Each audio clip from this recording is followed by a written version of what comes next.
જો ફ્રેન્ડ્સ, આજે હું તમને એવો દેશી નુસ્ખો બતાવવાની છું કે જે લોકોને કમર દર્દ રહેતો હોય, ગોઠણનો દુખાવો રહેતો હોય, આખો દિવસ કામના લીધે થાક રહેતો હોય અને તમને રાત્રે ઊંઘ ન આવતી હોય, તેના માટે આ બેસ્ટ નુસ્ખો છે. તમારે શું કરવાનું છે, ગાયનું દૂધ લઈ લેવાનું છે.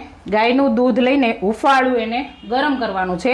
ગરમ થઈ જાય એટલે મેં અહીંયા 1 વાટકો મખાના લઈ લીધા છે અને એને ગાયના ઘીમાં રોસ્ટ કરી નાખ્યા છે, થોડા શેકી લીધા છે.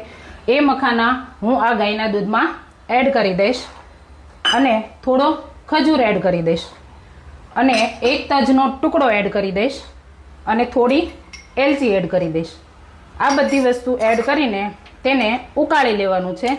સારી રીતે ઉકળી જાય મખાના દૂધમાં એટલે તેને રાત્રે સૂતી વખતે રોજે આ મખાના આ રીતે દૂધમાં ઉકાળેલા ખાઈ લેવાના છે. આવું તમે થોડોક ટાઈમ કરશો એટલે તમારા બધા જ દુખાવા દૂર થઈ જશે.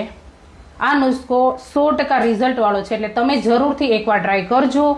વિડીયો ગમ્યો હોય તો લાઈક કરો, શેર કરો, કોમેન્ટ કરો અને ફોલો કરવાનું ભૂલતા નહીં. Bye bye.